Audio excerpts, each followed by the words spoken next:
नमस्कार, मैं श्याम किशोर गुप्ता, रेडी पटरी संचालक वेलफेयर एसोसिएशन प्रदेश अध्यक्ष।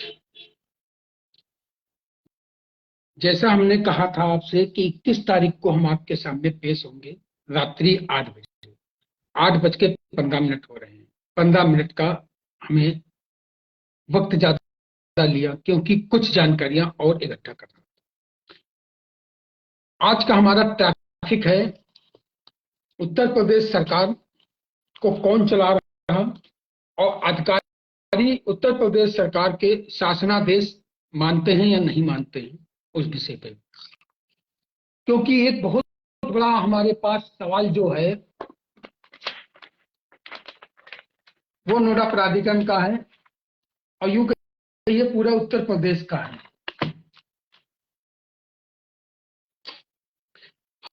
हमने नोएडा प्राधिकरण माननीय और उच्च न्यायालय से में एक याचिका दायर की थी कि कोविड के समय जो हमारे पटरी दुकानदारों का व्यापार बंधित रहा और बंद रहा, क्योंकि नोएडा एक ऐसा शहर है कोविड में बिल्कुल हमारा कारोबार बंद रहा हमारे पटरी दुकानदार भाइयों का। तो न्यायालय में याचिका लगाई थी हमारी रेडी पटरी संचालक वेलफेयर एसोसिएशन के नाम से, और उसमें मांग की गई थी कोविड का किराया माफी के लिए। पूरा किराया नहीं, लेकिन कुछ किराया रखा जाए। जैसे लखनऊ में 100 रुपए मंथ का किराया लिया गया कोविड की वजह से। हमारे प्राधिकरण के अधिकारी ओएसडी इंदु प्रकाश द्वारा और हमारे अपर मुख्य कार्यपाल अधिकारी मोनेंद्र सिंह एम, जो पद विक्रेता अध्यक्ष भी हैं नोएडा प्राधिकरण में, उन्होंने हमको एक बेतुका जवाब दिया है कि शासन से ऐसा कोई भी आदेश, हमें शासनादेश प्राप्त नहीं हुआ है जिससे हम वेंडर का किराया छोड़ें। तो पहला सवाल हमारा माननीय मुख्य कार्यपाल अधिकारी से नहीं है, जिन्होंने हमें जवाब दिया है उनसे हमारा है अपर मुख्य कार्यपाल अधिकारी एम महोदय से। क्या आपको कोई शासनादेश ऐसा मिला है कि नोएडा प्राधिकरण ने 3 कैटेगरी में किराया ले रही है, 1800, 2400 और 3000 रुपए महीने का? क्या ऐसा कोई शासनादेश आपके पास आया है? जो आप उत्तर प्रदेश में 2 कानून चला रहे हैं, पूरे उत्तर प्रदेश में 10 रुपए रोज का किराया है,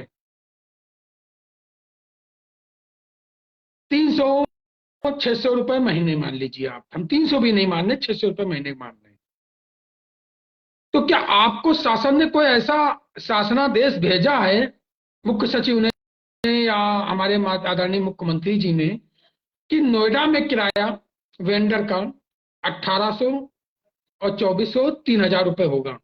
अगर ऐसा कोई शासनादेश आया है तो हमें अवगत कराएं, अन्यथा आपकी तानाशाही चल रही है और पटरी दुकानदारों पर आपका जुल्म चल रहा है।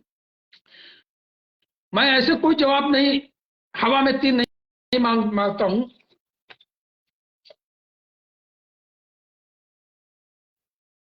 ये नोएडा प्राधिकरण ने हमें दिया। क्या उत्तर प्रदेश में 2 कानून है? माननीय मुख्यमंत्री जी से हमारा सीधा सवाल है। और हमारे यहाँ के 3 विधायक, आदरणीय पंकज सिंह जी, आदरणीय मास्टर जी, आदरणीय हमारे धीरेन्द्र बहादुर सिंह, जिनको कल रात में माननीय मुख्यमंत्री जी ने बुलाया, तीनों विधायक हमारे लखनऊ में पहुंच चुके हैं। ये शायद नोएडा के वासियों को ना मालूम हो, लेकिन हमें ये चीज मालूम है कि माननीय मुख्यमंत्री ने तीनों विधायकों को वहां तलब किया है। तो हमें इतना जवाब ये अधिकारी दे दें, क्या कोई शासनादेश आपके पास ऐसा आया है कि नोएडा में किराया अलग होगा और उत्तर प्रदेश का किराया अलग होगा? इसका कोई जवाब हमें क्यों नहीं देता है अधिकारी? आईएएस पीसीएस अधिकारी क्यों नहीं जवाब दे रहे हैं? आदरणीय रितु माहेश्वरी जी और हमारे पद विक्रेता अध्यक्ष अपर मुख्य कार्यपाल अधिकारी एसीओ एम ये जवाब तो दें कि ऐसा उनको शासनादेश आया है। या आप यूं कहिए, आपने अभी तक कितने शासनादेश जो आए हैं आपने उन पर विचार विमर्श किया है? अभी हाल में ही 4 जनवरी को आपको पथ विक्रेता की एक टाउन वेंडिंग कमेटी बनानी थी, जिसमें रिटायर्ड जज या सिटी मजिस्ट्रेट रिटायर होना चाहिए था। क्या आपने बनाया? ये शासनादेश आया था। क्या एक शासनादेश आपके हमारे नोएडा प्राधिकरण में एसीओ रही श्रीमती नेहा शर्मा जी, जो आप आज नगर निगम निकाय की निर्देशक हैं, उन्होंने एक आदेश पारित किया था, क्या आपने उसको माना? उसकी पतांक संख्या हम आपको बता दें तो क्या आपने वो किया? पतांक संख्या 2020-22 66-966-95 में शासन ने कोई आदेश नया आने का कहा गया है? श्रीमान जी हमको वो बता दीजिए। 30 दिसंबर को 2022, 18 मई 2022 को वह अन्य शहरी शासन आदेशों पर प्राधिकरण द्वारा कार्य कराया गया। पतांक संख्या 20-30-2022, 69/1 2022, 30/12/2022, क्या आपने उसको माना? ये मैंने लखनऊ निर्देशक नगर विकास निर्देशक ने ये दिया है। हमने आपको रिसीव भी करा दिए हैं, लेकिन आपने इसमें कोई जामा आलिम पहनाया नहीं। लेकिन आपने अरबों रुपए पटरी दुकानदार का अपने अकाउंट में जमा करा लिया, सुविधा के नाम पे कुछ नहीं दिया। आपको सारा लेखा जोखा 30 फरवरी को माननीय चीफ जस्टिस के सामने पेश करना है। आप भी अपनी तैयारी कर रहे होंगे और मैंने अपनी तैयारी पहले से ही कर रखी है। जो हमने जब हमने जनहित याचिका डाली थी, तभी हमने तैयारियां पूरी कर ली थी। तो हमारी लड़ाई सीधे आईएएस पीसीएस से है और शासन से है और प्रशासन से है और यहाँ के विधायक से है। जो हमारे विधायक कहते हैं गलत को होने नहीं दूंगा और सही को हम रुकने नहीं दूंगा, तो अब गलत तो आप होने दे रहे हैं, सही पे आप कार्रवाई नहीं कर रहे हैं, होने नहीं दे रहे हैं। तो ये तो बात हमारी एक शासनादेश की हो गई, जो हमारे अपर मुख्य कार्यपालक अधिकारी आईएएस अधिकारी हैं और पथ विक्रेता अध्यक्ष हैं नोएडा प्राधिकरण में, उनको ये जवाब देना होगा न्यायालय में। और मैं एक छुट्टा साल हूं, ये हमारे आईएएस अधिकारी जान लें कि हम बिना सबूत के साथ अलावा कुछ नहीं बोलते हैं। और सबसे अहम बात यह है कि 5 साल में आपने नोएडा प्राधिकरण ने क्या किया है, वो उत्तर प्रदेश में सभी नगर निकाय और सभी नगर आयुक्त जिला अधिकारियों ने क्या किया है, सवाल बड़ा है। कानपुर नगर निगम नगर आयुक्त ने हमें दिया है सूचना कि 74,469 लोगों को पटरी दुकानदारों का लाइसेंस कानपुर में दे दिया है। हमारी टाउन वेंडिंग कमेटी बहन आवास श्रीवास्तव ने हमारे उस पे वहां पर संज्ञान लिया और नगर आयुक्त से बात की। तो जमीनी स्तर पर ऐसा कुछ नहीं है, सिर्फ गलत रिपोर्ट है। यही हाल लखनऊ में मेंटेनेंस चार्ज तो लिया गया है, लेकिन वेंडिंग जोन मेंटेनेंस चार्ज जो हमारे साउथ में बने हैं वो देख लो। और एक विश्व का जाना माना हमारा नोएडा बददुआ दाग है, सिर्फ पैसे की बंदरबाट हो रही है। और जब आप 5 साल में 4,139 लोगों को लाइसेंस प्रदान किया है, उनके बैठने का स्थान अभी तक नहीं दे पाए हैं, तो आगे आपसे उम्मीद क्या की जाए? आप अगला ड्रा करने जा रहे हैं, जबकि हमने आपको लेटर 2 महीने पहले भी एक लिख के दिया हूं कि वेंडिंग जोन का कोई भी कार्यक्रम तभी किया जाए जब आप वेंडर के लिए जगह चिन्हित कर लें और वेंडिंग जोन बना के प्रस्तुत कर लें। लेकिन आपने ऐसा कुछ नहीं किया, क्योंकि आईएएस पीसीएस अधिकारियों को इतना क्यों है कि वो इस पद को छोड़ना चाहिए, नहीं चाहते हैं लेडी पटरी का, रिटायर्ड जज के हवाले करना नहीं चाहते हैं जो एक छत के नीचे हो, क्योंकि मोटा पैसा। हमारे हिसाब से 20% लाइसेंस ऐसे नोएडा प्राधिकरण ने दिए हैं जिनके पास अरबों रुपए की संपत्ति है और कारोबार है, वो हम होने नहीं देंगे। तो ये तो बात हो गई है। अब तीसरी बात ये आ गई कि नोएडा प्राधिकरण उन्हीं वेंडर पर अटैक कर रहा है, उनका सामान जब्त कर रहा है, सामान उठा रहा है जिनको लाइसेंस दे दिया है, वेंडिंग जोन नहीं दिया है, उन्हीं का सामान जब्त कर रही है, लोग न्यायालय जा रहे हैं। तो ये नए पुराने को खत्म करके नए को देना चाहते हैं। 2018 में आपने 8,154 फॉर्म जमा किए थे।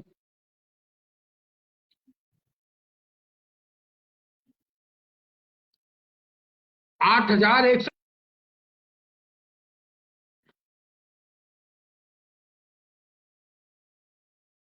8,154 फॉर्म जमा किए थे, वो भी न्यायालय के आदेश से, तो कोई काम नोएडा प्राधिकरण बिना न्यायालय के आदेश से नहीं करती है।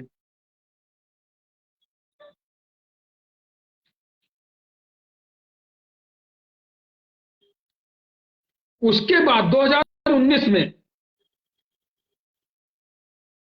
2020 में, 2021 में, 2022 में आपने जो फॉर्म जमा किए हैं पथ विक्रेता के, पटरी दुकानदार के, किसके आदेश से जमा किए हैं? कौन से न्यूज़पेपर में आपने इश्तिहार निकाला, कौन से सोशल मीडिया पे आपने वो निकाला? क्योंकि आप अपने चाहने वालों के, आईएएस पीसीएस के फोन आने के बाद उनके लोगों के फॉर्म जमा किए। जब हमको मालूम हुआ तो मैं स्वयं नोएडा प्राधिकरण में पहुंचा और जहां फॉर्म जमा हो रहे थे उसका विरोध किया कि किसने कहने पर फॉर्म जमा हो रहे हैं, तो उन्होंने तत्काल फॉर्म लेना बंद कर दिया। ऐसा क्यों? क्योंकि प्राधिकरण ने हमें लिखित में दिया है कि कोई भी वेंडिंग का कार्य होगा ऑनलाइन होगा। आपने ऑनलाइन क्या डाला आज तक? सिर्फ अपने दलाल माफियाओं के फॉर्म जमा कर लिए, गरीब को मरने दिया है। तीसरी बात तो ये हो गई। चौथी बात हम आपको बहुत अहम बता रहे हैं, प्राधिकरण ने दुकान कैंसिल करता है, फिर उनको दुकान वहीं पर देता है। कोई पार्किंग चला रहा है, कोई कुछ चला रहा है, उनको आपने लाइसेंस प्रदान कर दिए कैंसिल करने के बाद। और यहां तक है कि सर्किल ऑफिसर पैसे लेकर वहीं पर कब्जा करा रहे हैं, वेंडिंग जोन में पैसे लेकर। खुला इल्जाम लगा रहा हूं सोशल मीडिया पर और सबूत के साथ लगा रहा हूं। और किसी को अगर तकलीफ है वो अधिकारी हमारे साथ चल के, हम उसको तब बताएंगे किस वेंडिंग जोन में हम चलेंगे, वहां पर सर्वे करेंगे चल के। तो सबसे अहम बात तो ये हो गई। दूसरी बात ये हो गई, जहां पर वेंडिंग जोन बना है वो वेंडिंग जोन पथ विक्रेता का लाइसेंस पा चुके व्यक्ति के लिए है या अन्य व्यक्तियों के लिए है, नए लोगों के लिए। फिर एक और बात आ गई, जिस जगह पर हम टाउन वेंडिंग कमेटी सर्वे कर लेते हैं, फिर उसी जगह पर नए लोगों का सर्वे करवाती है। क्यों करें हम सर्वे? वेंडिंग जोन में नए लोगों का सर्वे क्यों होगा जब वहां पर वेंडिंग जोन लाइसेंस वालों के लिए बन गया है, कि वो भी पैसे का हो। अभी एक अधिकारी ने हमसे कहा कि ये विधवा औरत है, इनके ऊपर आप साइन सिग्नेचर कर दीजिए। तो हमने कहा ये तो मुआवजा भी पा चुकी हैं, इनकी जमीन भी प्राधिकरण ने ली है, ये पट्टी दुकानदार कहाँ हैं, कहाँ लगाती हैं? और सीनियर मैनेजर ने कहा था, तो हमने साइन करने से मना कर दिया। तो ये खेल चल रहा है। तो प्राधिकरण वो भी डाटा हमें उच्च न्यायालय में देगा। अगर नहीं देगा तो हम उच्च न्यायालय को उसी दिन सप्लीमेंट्री देंगे, पहले से तैयार करवा लेंगे, क्योंकि इसकी सुनवाई चीफ जस्टिस इलाहाबाद कर रहे हैं 28 फरवरी को। कि इन्होंने बिना सूचना के फार्म कैसे जमा कर लिए, और अगर जमा किए हैं तो उनको अभी तक निस्तारण क्यों नहीं किया गया, उसका दोबारा सर्वे क्यों नहीं किया गया। पूरी टाउन वेंडिंग कमेटी एक साथ रह के हर सर्किल का सर्वे करे, अलग अलग क्यों? क्योंकि यहां इलाके भी बांटे गए हैं अपनी मर्जी से। तो पूरी टाउन वेंडिंग कमेटी एक साथ चलकर सर्वे करे, क्योंकि हमारा पथ विक्रेता अधिनियम यही भी कहता है कि 40% टाउन वेंडिंग कमेटी वो होंगे जो रेडी पटरी लगाते, वो फैसला करेंगे कौन सा वेंडिंग जोन है, कौन सा नो वेंडिंग जोन है। आप फैसला करने वाले कौन होते हैं? लेकिन यहां पर लूट मची पड़ी है हर जगह। 5 साल में वेंडिंग जोन बने नहीं, और माननीय मुख्यमंत्री जी अपनी पीठ थपथपा रहे हैं कि गरीब की सुनने वाला कोई नहीं, क्योंकि हम पटरी दुकानदार रोज खाते हैं, रोज कमाते हैं। हम लोग जमीनी स्तर पर नहीं उतर रहे हैं, और ये हमारी कमजोरी नहीं है कि हम जमीन स्तर पर नहीं उतर रहे हैं। हम जमीनी पर उतरेंगे, लेकिन अपना एक शेड्यूल बनाकर। और हम किसी से कमजोर नहीं हैं। हमारा हिंदुस्तान में जो रेडी पटरी परिवार है वो किसी से कमजोर नहीं है। एक व्यक्ति सिंडिकेट 4-4, 5-5 दुकान लग रही। जिस व्यक्ति को लाइसेंस मिल चुका है वो प्राधिकरण रोज जा रहा है, क्या करने जा रहा है कि हमको 5 ठेली लगवानी है, अधिकारियों से बात हो रही है। तो ये हो रहा है।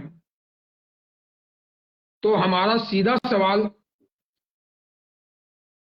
टारगेट इंदु प्रकाश जी हैं, क्योंकि हम अगर रितु महेश्वरी जी के पास जाते हैं शिकायत लेके, तो वो कहती हैं ओएसडीआई से मिलिए।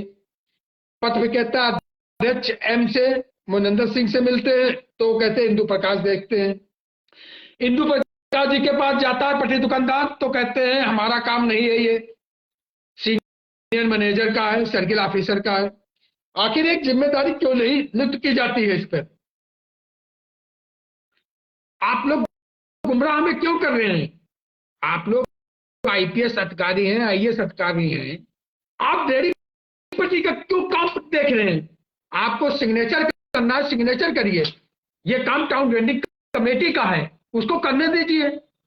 उसमें एक रिटायर्ड जज बना दीजिए अध्यक्ष, जो हमारे पथ विक्रेता अधिनियम में है, धारा 20 में। वो आप करना नहीं चाहते हो। पार्किंग माफिया को लाइसेंस,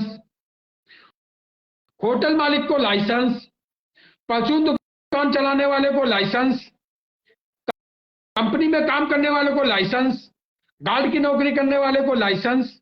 ठीक है, मैं विरोध नहीं कर रहा हूं कि दो काम करेगा, लेकिन आपका वजूद क्या है?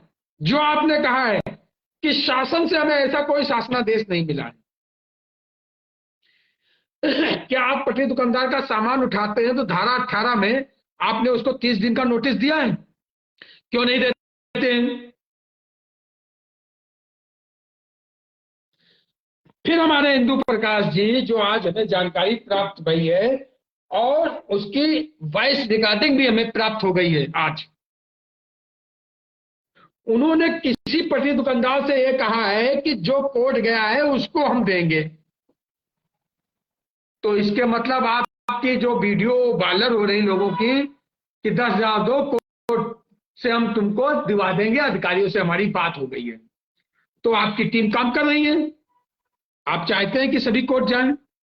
तो मैं ऐलान करता हूं, किसी को 10,000 रुपए लगाने की जरूरत नहीं है हाई कोर्ट में। यह श्याम किशोर गुप्ता, प्रदेश अध्यक्ष रेडी पटरी संचालक वेलफेयर एसोसिएशन का आपसे ऐलान है। किसी को 10,000, 5,000, 6,000 रुपए नहीं खर्च करने पड़ेंगे हाई कोर्ट में। जैसे 2017 में हमारे पास 1,000 सदस्य हुआ था, मैंने 100 रुपया प्रति सदस्य शुल्क ली थी, 1 लाख रुपए हमारे पास आया था। उसकी हमने न्यायालय में एक याचिका डाली थी, जिसका केस हमारा 2019 में फाइनल हुआ और वो आदेश हुआ कि इन सभी को गौतम बुद्ध नगर में कार्य करने वाले रेहड़ी पटरी संचालक में जो सदस्य हैं उनको प्राथमिकता दी जाए। ओनली 500 रुपए में दिया था हमने आदेश आपको। जो लोग 100 रुपए में 36,189 रिट संख्या है हमारी रेहड़ी पटरी संचालक वेलफेयर एसोसिएशन के नाम से, रिट संख्या 36,189। तो हम आपसे फिर वही आह्वान आज करते हैं कि कोई भी हमारा रेहड़ी पटरी व्यापारी परेशान ना हो, दलालों के चुंगल में ना फंसे। मैं आपको सिर्फ हमारी एसोसिएशन का सदस्य बने और फोटो स्टेट का जो 100-200 रुपए हो वो, और एक फूड सेफ्टी लाइसेंस खाद्य विभाग का हमें दें, और आपका कोई भी पैसा नहीं खर्च होगा। मात्र 500 रुपए में मैं हाईकोर्ट में आपका केस लड़ूंगा, आपकी एसोसिएशन आपका केस लड़ेगी। और जब कोर्ट कहेगी कि इनको पट्टावेदन डिसाइड किया जाए तो इनको करना पड़ेगा, और जितने हफ्ते में करेगी। अगर आप हमारे पास तादाद में पूरा नोएडा आता है जिन्होंने अभी तक फॉर्म नहीं जमा किए हैं, वो हमारे वहां से निःशुल्क फॉर्म ले जा सकते हैं और प्राधिकरण को दें, और उसके साथ एक हमको फूड सेफ्टी लाइसेंस और हमारे सदस्य बनोगे सिर्फ, और आपका कोई खर्चा नहीं होगा। मैं आपको सभी को हाई कोर्ट में सेव करूंगा, लेकिन आपके पास इस फुटपाथ के अलावा कोई भी कारोबार नहीं हो, चाहे वो नया हो दुकानदार या पुराना हो। कि धारा 13 हमारी यही कहती है कि नए दुकानदार का भी प्रावधान है। तो मैं आह्वान करता हूं, मैं आपका काम करूंगा, तो आप लोग आइए, मात्र हमारे सदस्य बनिए।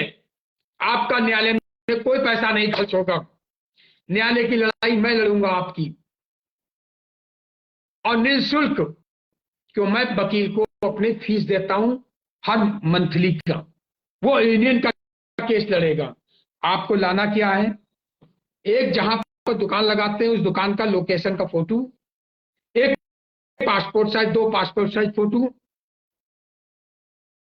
एक आधार कार्ड, एक फूड लाइसेंस लाएं, और फॉर्म हमसे लें। नोएडा प्राधिकरण ना जमा करे तो उसको डाक द्वारा भेजें।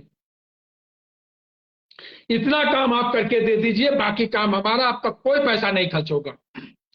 क्योंकि जब इंदु प्रकाश जी कह सकते हैं कि जो कोर्ट जाता है उसी को हम देंगे, तो अब कोर्ट के लिए आह्वान हम कर रहे हैं, आपका दलालों से मुक्ति दिवाएंगे। पूरा नोएडा आइए हमारे ऑफिस, और मैं आपका काम करूंगा, निःशुल्क करूंगा, पैरोकार भी मैं बनूंगा। आपको इलाहाबाद जाने की भी जरूरत नहीं है। जब आपको 100-200 रुपए में हम हाई कोर्ट का आदेश देंगे तो इससे बड़ा क्या चीज है। हमारे लॉयर विजय चंद्र श्रीवास्तव और नीरज श्रीवास्तव जी आपका केस लड़ने के लिए तैयार है निःशुल्क। बस आपको एक कदम आगे बढ़ाना है, और आप एक कदम अगर आगे बढ़ाएंगे तभी आप इन भ्रष्ट अधिकारियों से लड़ पाएंगे, और बिना न्यायालय के हम इनसे नहीं लड़ पाएंगे। हम आपसे ये नहीं कहते हैं कि आप दुकान बंद करो, धरना करो, प्रदर्शन करो। कि सोशल मीडिया पर, ट्विटर पर बहुत लोग हमको टारगेट करते हैं कि आप जमीन पर आइए, रोड पर आइए, भीड़ लाइए, आप प्रशासन की मदद कर रहे हो। तो भाई हम रेहड़ी पटरी दुकानदार हैं, हर दरवाजे पर सब्जी देने जाते हैं, हम हर दरवाजे पर हम पेपर देने जाते हैं, वो भी वेंडर जो पेपर देता है, न्यूज़पेपर। दूध देने जाता है, वो भी वेंडर है। दाल, बड़े शहरों में दाल, सब्जी, मसाले गली गली बेचते हैं, ठेलियों पर, हर मोहल्ले पर, हर मकान में जाके आवाज लगाते हैं, वो भी वेंडर है। एक कबाब खरीदता है, वो भी वेंडर है। चना मूंगफली बेचता है गली कूचों में, वो भी वेंडर है, कि वो चल विक्रेता में आता है। तो हम सभी घर में हैं, और हो सकता है हिंदुस्तान में, हम परिवार तो नहीं कह सकते हैं, लेकिन खानदान तो कह सकते हैं। खानदान बहुत बड़ा है। हो सकता है हर खानदान में ऐसा एक व्यक्ति हो जो फुटपाथ पर अपना कारोबार करके अपने बच्चों का पेट पालता हो। कि खानदान में पांचों उंगली बराबर नहीं होती। खानदान में बहुत पैसे वाले भी होते हैं, कोई मीडियम क्लास के होते हैं, कोई नौकरी करते हैं सरकारी, कोई फुटपाथ पर काम करता है। ऐसा नहीं कि सब आदमी ही एक कैटेगरी के होते हैं। और खानदान बहुत बड़ा होता है, बाबा पर बाबा ये। तो इसलिए परिवार का नाम नहीं लेना चाहते हैं। तो आप लोग हमारे साथ आइए और जुड़िए, क्योंकि सुप्रीम कोर्ट ने भी कहा है कि नोएडा प्राधिकरण के अधिकारियों से के नाक कान पसीने से भ्रष्टाचार की बदबू आती है। शैलेश जी नमस्कार। शैलेश जी आपको बता दूं, प्राधिकरण ने एक लेटर दिया है। पप्पू भैया राम राम। राम राम राम राम, कैसे हो? बढ़िया भैया, आशीर्वाद। और बताओ। ये हमारे बचपन के साथ हैं, लंगोटिया यार हैं, और बचपन के मित्र हैं हमारे। पड़ोसी में हम लोग नंगे नंगे घूमे हैं हमारे लाइफ में तो ऐसे मित्र होते हैं। तो शैलेश जी से हम बात करना चाहते हैं। शैलेश जी, नोएडा प्राधिकरण ने कहा है कि हमें शासन से ऐसा कोई शासनादेश नहीं प्राप्त हुआ है जिससे मैं वेंडर का किराया माफ करूं। तो मैंने नोएडा प्राधिकरण को यह कहा हूं, शासन का कौन सा आदेश आपने मान लिया है, और यह शासन ने कौन सा आदेश आपको दिया है, शासनादेश, कि एक प्रदेश में दो कानून होंगे, नोएडा का अलग होगा, बाकी उत्तर प्रदेश का अलग होगा। नोएडा में भी 3 कानून है, गौतम बुद्ध नगर में। जेवर का अलग है, दादरी में एक है, दादरी और जेवर का, और नोएडा का अलग है। मतलब एक जिले में 3 कानून। दादरी नगर पालिका है हमारी, दादरी विधानसभा है, वहां भी किराया 600 रुपए महीने है, और नोएडा प्राधिकरण ने 3000 रुपए महीने का। तो ये भ्रष्ट अधिकारी IAS IPS हैं। तो हमारी जंग जो है किसी आम से नहीं है, IAS PCS से है। ये हमको कभी मरवा भी सकते हैं। एक बार तो हमला इंदु प्रकाश ने करवा दिया अपने ही कार्यालय में। क्यों इनको इतना भयभीत है PCS अधिकारी, हमारे ऑफिस में गुंडे भेजा, वो भी CCTV कैमरे में हमारे हैं। तो ये क्या करना चाहते हैं? मुख्यमंत्री जी फेल हैं। मुख्यमंत्री जी सिर्फ पैसे वालों के लिए हैं, गरीब के लिए नहीं है। अच्छा पप्पू भैया, एक बात बताइए। बताओ भाई। हम आप बचपन में हमारे घर से निकलते थे, थोड़ी दूर पर गल्ला मंडी थी। हाँ हाँ हम लोग बचपन में वहां से मूंगफली लाए आते थे, घूमते थे, देखते थे आप। हाँ, 200-250 मीटर दूर था मंडी। 250 मीटर, ठीक था। वहां पर एक मार्केट बनाई गई थी, वो पटरी दुकानदार के लिए मार्केट बनाई गई थी। हाँ हाँ। आज उस पर कब्जा किसका है? अब वहाँ भैया सेठों का है जलवा, और क्या। आपको तो मालूम है, वो मार्केट सिर्फ पटुआ मंडी वालों के लिए बनाई गई थी। जो बर्तन बाजार में पटुआ लोग बैठते थे, हाँ, उन्होंने लोगों ने सब आंदोलन किया था, उन्हीं के लिए बनाई गई थी। आज वो किसको दे दी गई? अरे वो दुकानों की कीमत बहुत हो गई अब। नहीं नहीं, हम कीमत की बात नहीं करें। और सब वो दुकान है गरीब के लिए, सेठों के पास है। सेठों और नगर पालिका ने के लिए बनाई गई थी। फुटपाथ पे काम करने वालों के लिए मार्केट बनाई गई थी। आज वहां पर अरबपति लोगों को वो दुकानें अलॉटमेंट कर दी गई। कर दी गई। सही बात है। की आवाज कौन उठा रहा? नेता तो लखीमपुर में सब है। ये तो है। हमारे शहर को 4 तरफ बांट दिया उन्होंने, एक ब्रिज बनाकर। बना दिया नहीं बना दिया? सही बात है। ने हमारे संगीता देवी में लोग कहते थे चलो मंदिर में मत्था टेकेंगे, वहीं से दूध लाएंगे। हाँ वो तो है ही है। चाहे राजगढ़ हो, चाहे पंजाबी कॉलोनी हो, चाहे बाईपास हो, लोग आते थे, लखीमपुर नामपुर रौनक होती थी। पूरा लखीमपुर वही आता था। था। आज उसको बिल्कुल चौपट कर दिया नेताओं ने। जब से देश आजाद हुआ है तब से पचपेड़ी घाट बन रहा है, आज तक बना? हम्म, हम्म, आज तक बना? नहीं अच्छा, नहीं हमारे बनी वहां ट्रेनें कितनी चलती थी? ट्रेनें। 9 कितनी जोड़ी चलती चलती थी। थी? 9 थी जोड़ी। 9 जोड़ी। मतलब? 18 ट्रेनें। हाँ, हम 18 ट्रेन हमारे वहां चलती थी, राइट। और हर हाँ हाँ। घंटे में थी, बरेली के हम्म, लिए, लखनऊ के लिए। अब हम्म। कितनी है? 3 ट्रेनें। कहां तक? बस मैलानी से लखनऊ। मैलानी से लखनऊ, हम्म, ठीक। अब वो क्यों है ये मालूम है? जबकि केंद्रीय मंत्री हमारे लखीमपुर के हैं, सरकार उनकी उत्तर प्रदेश में है और केंद्र में है। हम्म। ट्रेन क्यों नहीं चल रही है?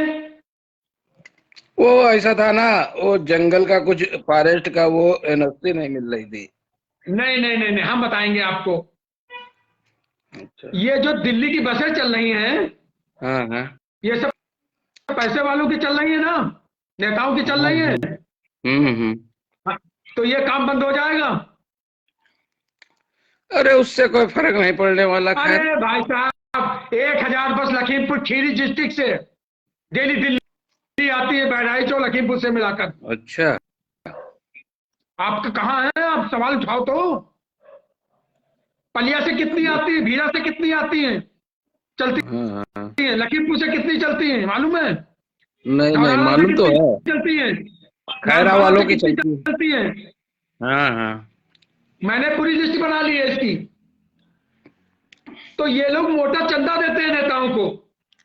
हम्म, तो लखीमपुर खीरी में जनता सिर्फ झंडा और डंडा लेके चल सकती है। सही बात। अगर दिल्ली रूट हमारी जुड़ जाएगी, लाइन पड़ गई है बरेली तक, बरेली तक लाइन पड़ गई है श्रीमान जी। नहीं, अभी नहीं पड़ी उसमें, सागढ़ से और पीलीभीत तक नहीं है, लाइन ही नहीं अरे पड़ी। बरेली से इधर आ गई है, सागर से इधर तो बीच में नहीं है। हाँ और उधर हाँ पीली वहां तो आ गई है। तो बीच का टुकड़ा इधर तोड़ना है।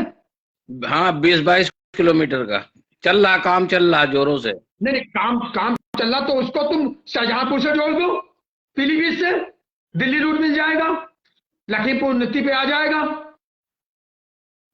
नहीं तो शाहजहांपुर से कैसे जोड़ देंगे? एक बात बता रहा, जब पीलीभीत से छोटी लाइन शाहजहांपुर निकली है, हाँ तो आपको मालूम है पीलीभीत नहीं तक अभी मालूम है? लाइन नहीं बनी है ना, पीलीभीत तक लाइन नहीं बनी है। 20 किलोमीटर का टुकड़ा छूटा हुआ है हाँ हाँ बीच का। तो हाँ 20 किलोमीटर में ये भी इलेक्शन 5 साल का चला गया, अब ये भी चला जाएगा 29 का। नहीं, इसी साल बन जानी है। चालू नहीं होगी साहब। अच्छा। ये हम आपको बता रहा हूं, 2014 से सुन रहा हूं कि अब बन जाएगी। और सुन तो नहीं, इसमें तो रहा था काम अभी मैं, चालू हुआ था ना, 2 साल पहले, डेढ़ बाल साल गो पहले। बाल गोविंद वर्मा जब थे हमारे सांसद, हम्म। याद है? नहीं नहीं, ये जफर अली नकवी का काम था, जितिन अरे प्रसाद ने सुनिए बनवाया तो, था। बाल गोविंद वर्मा, हमारे कांग्रेस की सत्ता थी केंद्र में, और उन्होंने ऐलान किया था कि बड़ी लाइन। और हम्म बाल गोविंद की में के परिवार में 7 बार संसदी रह चुकी है। हम्म 3 बार बेटा, 3 बार उनकी पत्नी, और बाल गोविंद और राज्यसभा सदस्य रवि प्रकाश हम्म। वर्मा, और ये रह चुके हैं। दादा नमस्ते राम राम। नमस्ते गुप्ता जी, तो ठीक हो? आज तक क्यों नहीं बनी? नमस्ते, ठीक है बढ़िया भैया, और बढ़िया कैसे बढ़िया। हो आप? कैसे हैं? ये ये हमारे बड़े भाई हैं मुकेश गुप्ता जी, पप्पू अच्छा। जी। ये हमारे बचपन के साथी हैं पप्पू जी, लखीमपुर के, हमारे मोहल्ले के। तो हमने कहा चलो अपने लखीमपुर की भी बात कर लें। 20 किलोमीटर का टुकड़ा अभी तक नहीं, क्योंकि 1,000 बसें बहराइच लखीमपुर से डेली दिल्ली आती हैं, और वो सब नेताओं पैसे वालों की हैं। तो कैसे बन जाएगा? सही बात है। और हमने जो एक मुद्दा उठाया है कि पॉइंट वाली बात है। वो पॉइंट एक सबसे बड़ा है कि गल्ला मंडी दुकानें पटरी दुकानदार के लिए बनी थी और वहां से पैसे वालों ने कब्जा कर लिया। हाँ, लखीमपुर में वेंडिंग जोन कहाँ बन गया? कोई बना? नहीं बना। आ रहे जरा अभी आया, हम घर में बुला रहे हैं। अच्छा ठीक, शासनादेश भी आ गया, तो ये तो बात चलती रहेंगी। लेकिन हमारा सबसे बड़ा सवाल ये है कि गरीब की आवाज उठाने के लिए सब लोग आगे आ जाते हैं, टोटल आगे आते हैं कि मैं गरीब का मसीहा हूं, लेकिन गरीब की आड़ में वो अपनी कोठियां तैयार कर लेते हैं, बैंक बैलेंस तैयार कर लेते हैं, गाड़ियां तैयार कर लेते हैं, ब्रांडेड कपड़े पहनने लगते हैं, लेकिन गरीब बेचारा मरता रहता है। तो ये है गरीब की आवाज उठाने वाला करोड़पति बन जाता है। जैसे सरकारी सस्ते गल्ले की दुकान लेने के लिए नेताओं की होड़ लग जाती है, जबकि उसमें कुछ बचता नहीं है, लेकिन 2 किलो यूनिट पर काटते हैं, वही बचता है और बाकी ब्लैक हो जाता है। योगेश राणा जी, अगर आप हमारी बात सुन रहे हैं तो हमें जवाब लिखित में दीजिए फेसबुक पर, क्यों आप भी गरीब की मदद करने के लिए आगे आए हैं। आप हमारे बेटे के समान हैं। नोएडा प्राधिकरण ने लेटर भेजकर कहा है कि कोरोना काल का पैसा हम नहीं छोड़ सकते हैं, ऐसा शासन से कोई आदेश नहीं आया है। इस पे आप अपनी प्रक्रिया दें। तो मैं नोएडा प्राधिकरण के अधिकारी, पत्रकारिता अध्यक्ष, अपर मुख्य कार्यपालक अधिकारी एम से पूछना चाहता हूं, क्या आपके पास ऐसा कोई सा शासनादेश आदेश है, शासनादेश, जिसमें लिखा हो कि नोएडा में पटरी दुकानदार का किराया 1800 रुपए महीने, 2400 रुपए महीने, 3000 रुपए महीने होगा, और गौतम बुद्ध नगर में, दादरी में 300 रुपए महीने होगा, जेवर में 300 रुपए महीने है। तो ये तो एक जिले में 3 कानून और उत्तर प्रदेश में 2 कानून। कोई जवाब देगा गरीब की मदद करने वाला? कि सोशल मीडिया पर सब आएंगे और कहेंगे हम गरीब की मदद करता हूं? वो दिन हमने देखा है, रेडी हमने लगाई है। हमारे बाप दादा करोड़पति अरबपति नहीं थे, इसलिए मैंने इस बात को, इस जंग को छेड़ा है, और जंग हमारी कामयाब है और हम जीतेंगे, क्यों हारने के लिए नहीं पैदा हुए। पैसे वाले वेंडिंग का लाइसेंस, अभी कल एक अधिकारी से हमने सवाल किया, सीनियर मैनेजर से, कि श्रीमान जी आप हमें एक जवाब दीजिए, वेंडिंग जोन बना है 74 लोगों के लिए, तो उसमें लाइसेंस वाले बैठेंगे, बिना लाइसेंस वाले बैठेंगे? तो उन्होंने कहा सब बैठ सकते हैं। हम क्या, वाह भाई वाह, आप कैसे अधिकारी हैं। बैठ के चल दिया, फिर रोका, तो उन्होंने कहा बताइए मैं कार्रवाई करूंगा। तो कल उन्होंने लिख तो लिया है, अब तो देखता हूं क्या होता है। फिर उसके बाद बृहस्पतिवार को हमारी कार्रवाई चालू होगी, क्योंकि नोएडा प्राधिकरण ने माफियाओं को, एक पैसे वालों को एक नया बिजनेस दे दिया है। वेंडिंग सर्टिफिकेट लो और पैसे कमाओ, 10,000, 15,000, 20,000 रुपए महीने। ये आप सभी जानते हैं जो हमारी फेसबुक से जुड़ा हुआ है, लेकिन कहना कोई नहीं चाहता है। लेकिन मैं जब तक जीवित हूं, पटरी दुकानदार के लिए कार्य करता रहूंगा और आखिरी दम तक करता रहूंगा। मैं इन भ्रष्ट अधिकारियों से, आईएएस पीसीएस से नहीं डरूंगा। हाँ, फिर मैं कहता हूं, हमारी नोएडा की पुलिस, पहले की बात नहीं करता हूं मैं, अब की बात करता हूं जब से हमारी कमिश्नरी लागू हुई है। आलोक सिंह के जी के बदौलत हम पटरी दुकानदार पर पुलिस का अत्याचार बंद हुआ, जो हम लोगों ने कार्रवाई की। हमने अकेले पुलिस को टारगेट किया, और आज पुलिस हमारी पटरी दुकानदार की एक दोस्त बनकर काम कर रही है, पैसे उगाकर नहीं। लेकिन पांचों उंगली बराबर नहीं, अभी भी कहीं कहीं से पैसा पुलिस ले रही है। लेकिन 99% हमारी पुलिस वेंडर की दोस्त बनकर काम कर रही है। मैंने इंदु प्रकाश जी से कहा कि आपने जो लाइसेंस प्रदान कर दिए हैं वेंडिंग जोन के, उसकी लिस्ट आप कमिश्नर साहब को दे दीजिए और उनको लेटर जारी कर दीजिए कि इतने लोगों का वेंडिंग जोन है और इस इलाके में और कोई पट्टी दुकानदार नहीं है, आसपास कोई पट्टी दुकानदार ना लगे। तो इंदु प्रकाश का एक एसडीएम रह चुके हैं ना, वही भाषा पैसा कहां से आए कि अगर पुलिस को ये चार्ज दे देंगे तो पुलिस पट्टी दुकानदार को परेशान करेगी। अरे क्यों परेशान करेगी पुलिस? आप देखे तो देखिए, आपसे ज्यादा रात दिन पुलिस ही काम मदद करती है हम पट्टी दुकानदारों की, आम जनता की। जब वेंडिंग जोन की आप उसको लिस्ट दे देंगे तो चौकी इंचार्ज, हमारे बीट ऑफिसर, पीसीआर मौके मौके पर चेक कर लेंगे, भाई आज तुम यहां कैसे लगाए दुकान, तेरा तो लाइसेंस है नहीं। तो इंदु प्रकाश जी कहते हैं कि पुलिस रेडी पटरी वाले को परेशान करेगी, और मैं कहता हूं रेडी पटरी वाले को पुलिस नहीं परेशान करेगी। तो ये है पैसा पैदा करने का सिस्टम। और आपको ये भी बता चले, एक लाइसेंस पर कई दुकानें लग रही हैं। ये बेवलाम सारा और सबूत के साथ न्यायालय में पेश करूंगा। और हो सकता है कि हम 2 टीबीसी मेंबर अलग हैं, बाकी अलग हैं, वो लोग ऐसी कोई हरकत करेंगे न्यायालय में, कोई सबूत, कोई कागज लगाएंगे, लेकिन उसकी भी काट हमारे पास है, क्योंकि वो नहीं चाहते हैं कि पहले भी इन्होंने जनहित याचिका में यही किया था। लेकिन अब भी हम पूरे इंतजाम के साथ गए हैं और वो पट्टी दुकानदार का भला कभी नहीं चाहते हैं, आप भी जान गए होंगे। तो आप लोग एनर्टिक होकर एकजुट, एक जमीन स्तर से लड़ाई हम लड़ें और हम पटरी व्यापारी को इंसाफ दिला सकते हैं। लेकिन हम कभी एकजुट नहीं होंगे, कि सभी, हम नोएडा की बात करें अगर, तो करीबन 20 एसोसिएशन रेडी पटरी की हैं, लेकिन नाम की हैं, काम की नहीं है।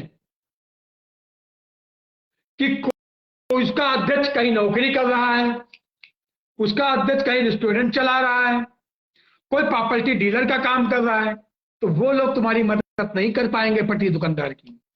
पटरी दुकानदार की मदद वही कर पाएगा जो सरफिरा होगा और शाम किशोर गुप्ता जी का तरह होगा, कि सब कुछ छोड़कर, क्योंकि पटरी ने हमारे बच्चे पाले हैं, पटरी ने हमें वो सम्मान दिया है, हमें वो इज्जत दी है जो हमारे बाप दादाओं ने हमको नहीं दी थी। जब कोई व्यक्ति ये कहता है गुप्ता जी, तो सीना गर्व से चौड़ा हो जाता है, क्योंकि ये नाम पैसे से नहीं मिलता है और इसको कमाना पड़ता है, और लोगों की जिंदगी कट जाती है कमाने में। यहां हमको कोई शाम किशोर नहीं कहता है, गुप्ता जी कहता है। तो जी का मतलब समझे, एक मुखिया, एक आदर, एक प्यार, एक सम्मान। और यहां ये नहीं, अदर राज्य में भी, हमारे महाराष्ट्र के लोग बॉम्बे एकता हाकर के नोएडा आए, सम्मान दिया, इज्जत दी, हमारा कार्य देखा कि कैसे कार्य करते हैं, तो ये सम्मान कम नहीं है। साउथ से आए, उज्जैन से आए, बेंगलोर से आए, कहां से लोग आए हमें सम्मान देने। तो बेईमानी हमारे खून में नहीं है। मैं कल भी जैसा था आज भी वही हूं, जो कपड़े कल पहनता था वही आज पहनता हूं, क्योंकि हम पटरी दुकानदार हैं, दलाल नहीं है, माफिया नहीं है, उनके नाम की नहीं खा रहे हैं, ना उनसे चंदा लेते हैं, ना उनकी दुकानों पर जाते हैं। और ये आपको मालूम है, बिना फंड के कोई यूनियन नहीं चलती है, एसोसिएशन नहीं चलती है। तो हमारे पीछे ऐसी ऐसी हस्तियां हैं जो कहती, गुप्ता जी लड़ाई करो, फंड की टेंशन मत लो, फंड हम आपको देंगे। और मैं अपने रेडी पटरी भाई से ये कहना चाहता हूं, जो हमने आज से 2017 में भी आपसे कहा था, अगस्त में, वही बात आज फिर दोहराना चाहता हूं। आप हमें 1 रुपए रोज दें, ओनली फॉर 1 रुपए रोज, जो 1 रुपए की टॉफी नहीं मिलती है। आपकी लड़ाई हम लड़ेंगे, कागज से, पत्र से, न्यायालय से, हर जगह से, क्योंकि कागज भी फ्री में नहीं आता है। आपने देखा होगा, नोएडा प्राधिकरण आप लोगों को चालान फार्म नहीं दे पाई पैसा जमा करने के लिए। गुप्ता के ऑफिस से आप लोग चालान ले गए। बताइए, हमने किसी से पैसा लिया हो? 4 पेज प्रिंट आउट निकाला, एक प्रिंट आउट का 5 रुपए होता है, 20 रुपए हुआ। किस व्यक्ति से हमने पैसे लिए? कोई एक व्यक्ति बता दे कि गुप्ता जी ने हमसे पैसे लिए, फिर उसका सबूत हम देंगे। क्योंकि आप देख सकते हैं कि हमारे यहां सीसीटीवी कैमरा लगा हुआ है और वॉइस रिकॉर्डिंग भी होती है, जब से प्राधिकरण ने हमारे ऊपर हमला कराया है। सब कुछ हमारे पास है सबूत के साथ। एप्लीकेशन भी लिखता हूं, वो भी निःशुल्क। अगर कि कोई दे गया 30 रुपए तो दे गया, नहीं दे गया तो वो भी ले जाए, फोटो स्टेट भी कर देता हूं। तो हम आपसे 1 रुपए रोज क्यों मांग रहा हूं? पूरे उत्तर प्रदेश से प्रत्येक रेडी वाला 1 रुपए रोज। आपको हम वो देंगे जो आपको आदरणीय प्रधानमंत्री जी नहीं दे पाए, आपको मुख्यमंत्री नहीं दे पाए, आपको नियोजन विभाग नहीं दे पाया, मंत्रालय नहीं दे पाया। मैं उस 1 रुपए से आपको एक लाइफ बीमा दूंगा।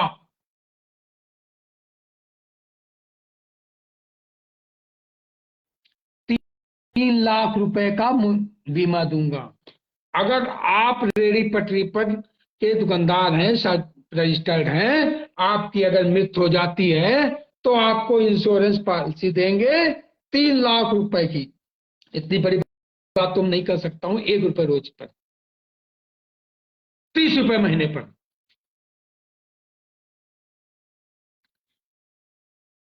कि वो भी हमने प्लान तैयार कर लिया है, कि मेरे पास सिर्फ यही काम रह गया, इसी पे मैं एक तैयार कर रहा हूं।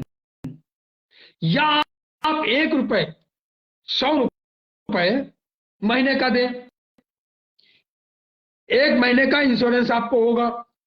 आपको अगर दुर्घटना हो जाती है तो आपको 40,000 रुपए मिलेंगे 1 महीने में। अगर 1 महीने में हमारा कोई पटरी दुकानदार खत्म हो जाए, भगवान करे ऐसा ना हो, तो आपको 40,000 रुपए मिलेंगे 100 रुपए महीने पर।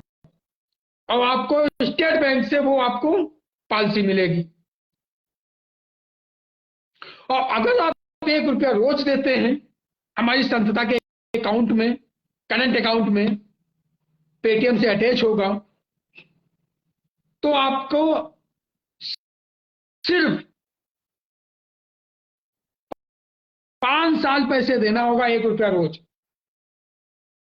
और आपकी आजीवन एक पॉलिसी बन जाएगी। आपकी मृत्यु पर आपको 5-4 लाख रुपए मिलेंगे।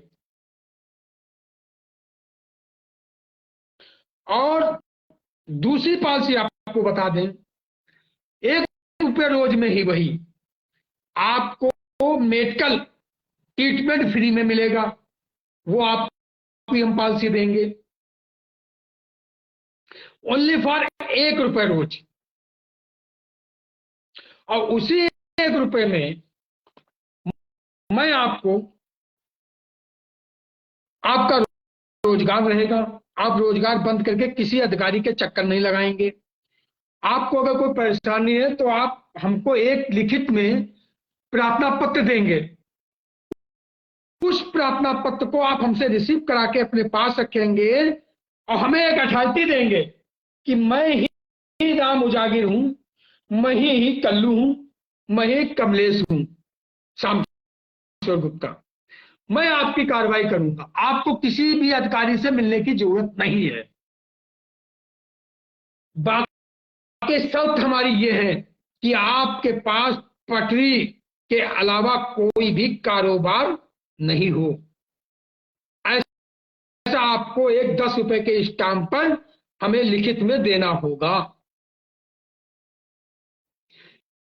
क्यों, हम नेता तो है नहीं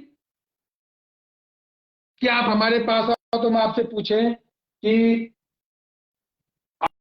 आपके पास वोटर आईडी कार्ड है, आपका वोट यहां का है, तो हम तो नहीं पूछेंगे। और नेता आपकी कोई आवाज उठा नहीं सकता है, ये भी आपको बता दूं, क्योंकि विश्व का सबसे बड़ा परिवार है। पटरी दुकानदार है क्या? पटरी दुकानदार की परिभाषा क्या है? क्या वही परिभाषा मानती है सरकार और अधिकारी? जैसे काशीराम आवास योजना में लोगों के पास इतनी जमीन थी, मकान थे, उनको काशीराम आवास मिल गया, जबकि काशीराम आवास योजना में साफ लिखा है भूमिहीन होना चाहिए, गाड़ी नहीं होना चाहिए, जमीन नहीं, मकान नहीं होना चाहिए। क्यों, हमने तहसीलदार को, डीएम साहब को कई बार एक लेटर लिखा है कि हमको उनके सबको काशीराम आवास योजना जिसको दिया गया उनके आधार कार्ड उपलब्ध कराए जाएं। अभी तक किसी के आधार कार्ड उपलब्ध नहीं कराए गए। इतना बड़ा भ्रष्टाचार है। हम जानते हैं कि रेहड़ी पटरी वाला नोएडा में 2,000 रुपए से कम नहीं कमाता, मरा से मरा व्यक्ति। पीसीएस अधिकारी की जितनी तनख्वाह है उतना रेहड़ी पटरी वाला कमाता है महीने में, लेकिन उसके बच्चे उस सुविधा में नहीं काम कर पाते हैं। और पीसीएस अधिकारी के बच्चे नामचीन स्कूल में पढ़ते हैं, फॉरेन में पढ़ते हैं, प्लेन से सफर करते हैं, ब्रांडेड कपड़े पहनते हैं, ब्रांडेड जूते पहनते हैं, आलीशान घूमते हैं, खाते हैं। तो भ्रष्टाचार का पैसा है। और मैं कल भी कहता हूं कि सबसे पहले गुप्ता जी की एसआईटी जांच कराई जाए, सीबीआई से कराई जाए कि हमारे पास क्या है क्या नहीं है। उसके बाद उन टाउन वेंडिंग कमेटी के सदस्य की कराई जाए, उन एसोसिएशन की कराई जाए और उन अधिकारियों की कराई जाए। अभी तो नई टाउन वेंडिंग कमेटी बननी है, इन्होंने बनाई नहीं, जबकि 4 तारीख को इनको वो कमेटी बना देनी चाहिए, रिटायर्ड जज जिसमें नियुक्त होता है। शासनादेश भी आ गया है, न्यायालय का डंडा भी पड़ गया है, लेकिन ये अपने पास से उसको जाना नहीं चाहते, देने नहीं चाहते। क्यों? अगर एक छत के नीचे रेहड़ी पटरी वालों का काम होने लगेगा तो इससे बड़ी बात क्या होगी। और जो रेहड़ी पटरी के नेता हैं, मैं तो कल ही पैदा हुआ हूं साहब 2016 में, और 16 से अभी तक मैंने वो कर दिखाया हूं जो ये 30 साल पुरानी एसोसिएशन है उन्होंने करके नहीं दिखा पाया। क्योंकि उनका काम था बाजार लगाओ पैसा लो, बाजार लगाओ पैसा लो। अब दूसरी चीज आपको बता दूं, नया आ गया है, इसमें साफ लिखा है कि जो बाजारें लगते हैं साप्ताहिक, दिखा दूं, उनके भी फॉर्म भरे जाएंगे। उनकी मेज जो आती है या फल पर वो प्राधिकरण करेगी, प्राधिकरण किराया लेगी मंथली का। लेकिन यहाँ क्या वेंडिंग का लाइसेंस भी है और 4 साप्ताहिक बाजार में भी लग रहे हैं। तो ऐसे सिंडिकेट भी हमको खत्म करना है यहाँ पर नोएडा में, क्योंकि ये सब एक कमरे में बैठ के बात कर लेते हैं कि उनको पैसा चाहिए, दलाली चाहिए, गाड़ी चाहिए, घोड़ा चाहिए, बड़े फ्लैट चाहिए। हमें कुछ नहीं चाहिए, 2 रोटी नमक की मिल जाए बस बहुत खुश हूं।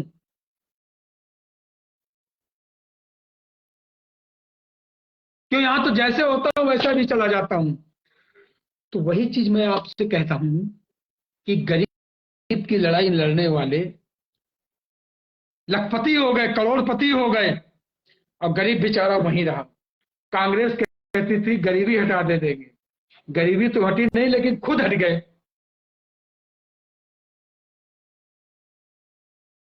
10,000 का लोन दिया, ऐसे ऐसे को लोन मिल गया जिनको वेंडिंग का लाइसेंस, कभी वेंडर थे ही नहीं। तो क्या ये अनैतिक है कि क्या मोदी है, क्या है? G20 के नाम पर, G20 के नाम पर, G20 के नाम पर अभी कितना रेहड़ी पटरी वाला उजाला जाएगा, ये भी आप लोग जानते हैं। क्योंकि वो कहते हैं विदेश से लोग आएंगे, जनता को काम मिलेगा, रोजगार बढ़ेगा। लेकिन मैं कहता हूं कामकस गेम हुए थे 2006 में, उसमें कितना गरीब नष्ट कर दिया गया था मालूम है आपको?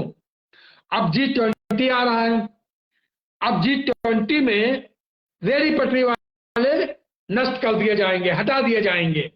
ये सवाल है आप लोगों के पास, किस नेता के पास है? अब किस पटरी के नेतृत्व करने के पास इसका जवाब है? इसकी आवाज आज तक क्यों नहीं उठाई जा रही है? ताली थाली तो सब लोग बजा रहे हैं। तो इसी थोड़ी सी मैं और आपका समय लेता हूं और विराम लगाता हूं कि अगर नोएडा प्राधिकरण के पास कोई शासनादेश ऐसा है जो शासनादेश दिया हो कि यहां नोएडा में पटरी दुकानदार का किराया इतना होगा और बाकी प्रदेश में इतना होगा, जैसे नोएडा प्राधिकरण के हमारे अपर मुख्य कार्यपालक अधिकारी एम महोदय के अनुवेदन जारी की जा रही है। कार्यालय अधीक्षक ओएस आशीष जैन, अशोक जैन और कार्यालय अधीक्षक इंदु प्रकाश ने हमें ये लेटर भेजकर दिया है कि इसको कोर्ट में भी लगाएंगे हम छोड़ेंगे नहीं, कि बेतुका जवाब है। और उसके सबूत हमने न्यायालय में पेश कर दिए हैं कि कोरोना काल में लखनऊ में 600 रुपये महीने का किराया था, तो नगर आयुक्त जी ने बहुत अच्छी बात कही कि अगर आप किराया नहीं दोगे तो आपकी किराएदारी खत्म हो जाएगी। तो हमने कहा साहब बहुत अच्छी बात है, हमारे अख्तर जी भी थे, अशोक गुप्ता भी थे, गोकुल प्रसाद भी थे। तो वहां पर बात रखी गई, तो उन्होंने कहा कि 50 रुपये रख दिया जाए महीने, खलेगा नहीं 100 रुपये महीने। तो उन्होंने कहा ठीक है 100 रुपये महीने रख दिया जाए, तो 100 रुपये महीने यहां भी रख दिया जाए। अब इन्होंने बेतुका जवाब दिया, कहा कि गुप्ता तो पढ़ा लिखा है नहीं, इसको इसमें फांस ले। तो बहती गंगा में हाथ धोने की कोशिश किया है आईएएस पीसीएस अधिकारी ने, तो मैं देखता हूं उनको। तो हम रेहड़ी पटरी वालों से फिर आग्रह करना चाहता हूं, जब इंदु प्रकाश की हमारे पास वॉइस रिकॉर्डिंग आ गई है, वो कह रहे हैं कि जो हाईकोर्ट गया है उसको देंगे हम। तो दलालों से बचो, माफियाओं से बचो। आप हमारी एसोसिएशन के सिर्फ सदस्य बने, और सदस्य शुल्क आप लोग जानते हैं 1 साल की कितनी हमारे वहां है, 200 रुपए, बस, इससे ज्यादा नहीं। और 1 फुट लाइसेंस दीजिए आप, जिससे आपको वेंडर अदालत में साबित करें कि आप वेंडर हैं, सरकार ने आपको सर्टिफिकेट ये सामान बेचने का दिया है, वो हमें चाहिए। फॉर्म हम आपको फ्री में देंगे। आइए, मैं आपका आह्वान करता हूं, आप अपना पैसा बचाइए दलालों से और हमारे सदस्य बनिए। मैं जैसे 2017 में 36,189 याचिका डाली थी, वैसे हम याचिका डाल के आपको आदेश हैंडओवर कराएंगे। धन्यवाद साथी, हमारी बात पर विचार जरूर करना। और इन अधिकारियों से मैं फिर कहना चाहता हूं, मैं डरने वाला नहीं हूं, क्योंकि राशि हमारी और शनि भगवान की एक है।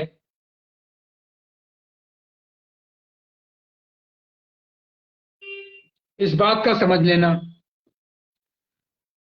क्यों भगवान की राशि भी कुंभ थी और शनि कुंभ राशि हमारी भी है। उस दिन का जन्म है जिस दिन भगवान शनि अपनी बहन के घर आए थे राखी बंधवाने, रक्षाबंधन वाले दिन। उसी दिन का हमारा जन्म है, और जिस दिन ग्रहण पड़ रहा था वही हमारा 9 बजे रात में उस टाइम का हमारा जन्म है। इसलिए डराने की कोशिश मत करना, मारने की कोशिश मत करना, मरूंगा नहीं, इस बात का ध्यान रखना। हमारे विरोधी, क्योंकि एक शनि ऐसा है, सबको प्रणाम देते हैं, न्याय के देवता हैं, उनके प्रकोप से भगवान भोलेनाथ भी एक युग उस पेड़ में रहे थे। तो इस बात को ध्यान रखना, डराने की कोशिश मत करना, क्यों हमारे इष्ट देव शनि देव हैं। आप लोगों को आह्वान करता हूं, जब इंदु प्रकाश जी ने कह दिया है कि हाई कोर्ट वालों को देंगे, तो हाई कोर्ट का खाली आप हमारे सदस्य बनिए, कागज लाइए, मैं आपका आदेश करूंगा। धन्यवाद।